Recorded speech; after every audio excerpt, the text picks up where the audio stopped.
ప్రియమైన సహోదరి సహోదరులారా, మరియ తల్లికి మరొక బిరుదు క్రైస్తవుల సహాయమాత, మేరీ హెల్ప్ ఆఫ్ క్రిస్టియన్స్. అమ్మ మరియ క్రైస్తవులకు మాత్రమే కాదు, ఆమె సహాయాన్ని అర్థించి ఆమె గురించి తెలుసుకొని ఆమె చేయగలదు అనే నమ్మకముతో అడిగిన ప్రతి వారికి కాదనక సహాయం చేస్తుంది. అందుకనే పునీత బెర్నాడు దేవమాతను చూచి వేడుకున్న జపములో ఏముంటుంది?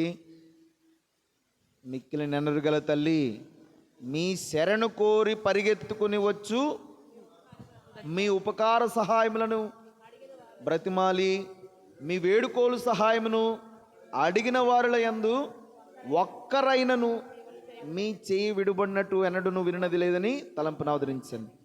ఎవరైనాను, క్రైస్తవులు మాత్రమే కాదు. అయితే ప్రియమైన సహోదరి సహోదరులారా, ఈ క్రైస్తవుల సహాయమాత ముఖ్యంగా ఆమె గురించి తెలుసుకొని ఆమె నిజంగా సహాయం చేస్తుందని నమ్మినటువంటి క్రైస్తవులు పొందుకున్న సహాయము ఏమిటి అంటే, ముఖ్యంగా ఈ పండుగ ఏ విధంగా ఏర్పాటు చేయబడింది, ఈ బిరుదు ఆమెకి ఎలా వచ్చింది అనే చరిత్రను మనం తెలుసుకోవాలి. అది 1809 సంవత్సరం.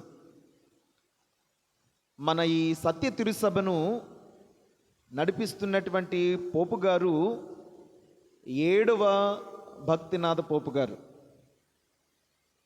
వారు శ్రీసభను నడిపిస్తూ ఉంటే నెపోలియన్ చక్రవర్తి అన్యాయంగా అక్రమముగా రోము రాజ్యానికి వచ్చి వాటికన్లోనికి ప్రవేశించి పోపు గారిని అరెస్ట్ చేశాడు.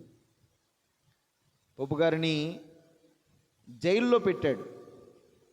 సుమారు 5 సంవత్సరాల పాటు ఆయన్ని జైల్లో ఉంచాడు.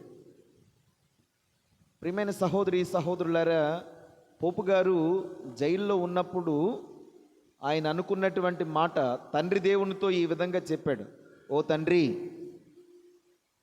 నేను కనుక ఈ జైల్లో నుండి రిలీజ్ అయ్యి మరలా వాటికన్లోనికి ప్రవేశిస్తే నీ తల్లి పేరు మీద ఒక పండుగను నేను ఏర్పాటు చేస్తాను అని తెలియచేశాడు.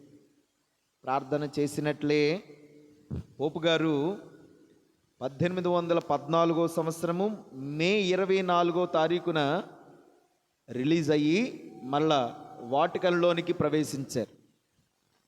వారు అన్నట్లే మే 24వ తారీఖున ఆయన రిలీజ్ అయినటువంటి రోజునే ఈ ప్రపంచానికి పిలుపునిచ్చారు.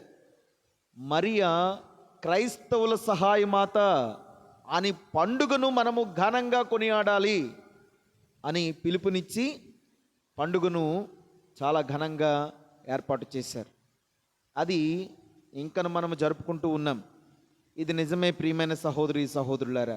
ఆమె సహాయాన్ని అర్థించినటువంటి ఏ ఒక్కరూ కూడా తిరస్కరింపబడరు. ఖచ్చితంగా క్రైస్తవులమైనటువంటి మనకి ఆమె ప్రేమ ఇంకనూ ఒలకపోస్తూ ఉంది, ఇంకనూ అధికంగా చూపిస్తుంది. కన్న తల్లి సొంత బిడ్డల మీద చూపించినటువంటి ప్రేమ పరాయి తల్లి ఎవరు చూపించరు. అందుచేత మరియ తల్లి మనల్ని మొట్టమొదటిగా క్రైస్తవులమైనటువంటి మనల్ని ఆదరిస్తుంది, సహాయపడుతుంది మనము ఆమె యొక్క సహాయాన్ని అర్థిస్తే. తర్వాత మరియ తల్లి నిజంగా క్రైస్తవుల పట్ల సహాయపడుతుందా అంటే సహాయపడుతుంది. ఇది చరిత్రలో జరిగినటువంటి మరో సంఘటన. మనం చాలాసార్లు వినే ఉంటాం కూడా. ముస్లింలకి, తుర్కులకి, క్రైస్తవులకి ఒక యుద్ధం చెలరేగింది. అది లెపెంటో అనేటువంటి ప్రాంతంలో 1571 సంవత్సరంలో అతి తక్కువగా ఉన్నటువంటి క్రైస్తవ సైన్యం ఇదిగో ఈ తుర్కులతో యుద్ధానికి బయలుదేరింది. నిజానికి ఎక్కువ సైన్యాన్ని చూసి తక్కువ సైన్యం భయపడుతుంది.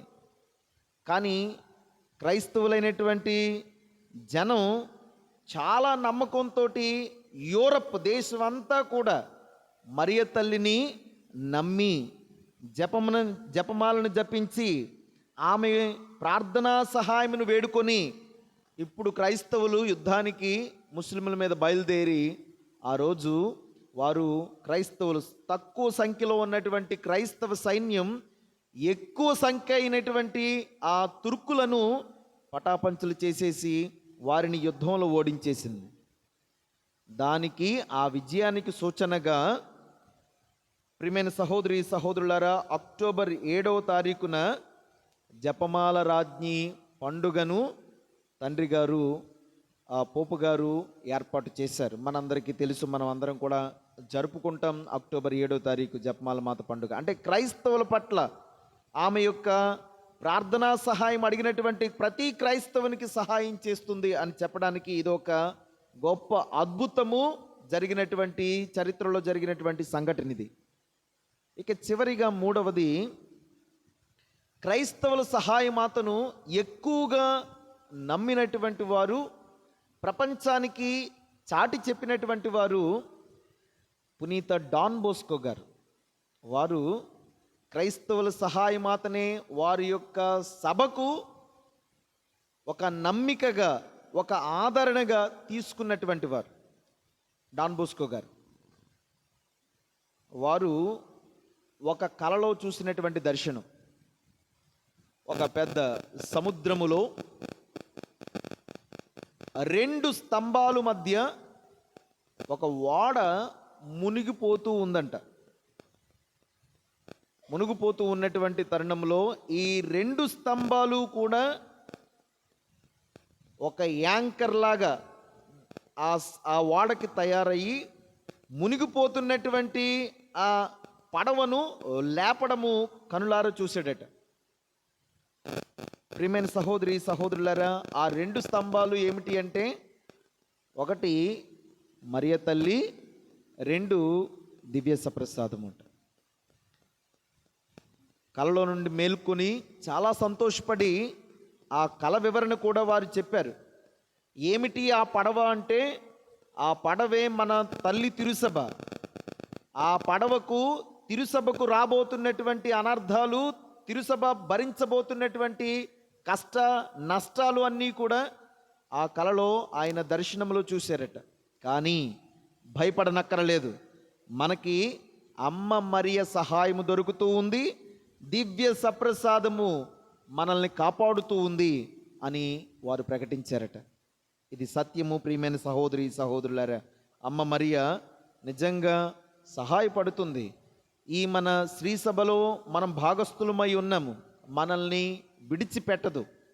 మనల్ని ఖచ్చితంగా తన యొక్క సహాయాన్ని మనకి చూపించి మనకు చేసి ఆదుకుంటూ ఉంది క్రైస్తవుల సహాయమాత మరియ తల్లి. ప్రియమైన సహోదరి సహోదరులారా, ఆమె యొక్క సహాయాన్ని అర్థించుదాం.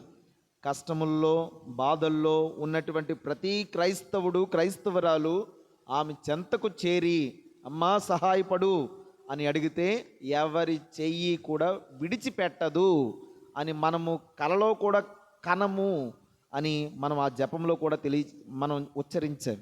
అందుచేత నమ్ముదాం, మరియ తల్లి యొక్క సహాయం అర్థించుదాం. ఖచ్చితంగా సహాయపడుతుంది, మనల్ని దీవిస్తూ ఉంది. ప్రభు మనల్ని దీవించి కాపాడునుగాక. ఆమేన్.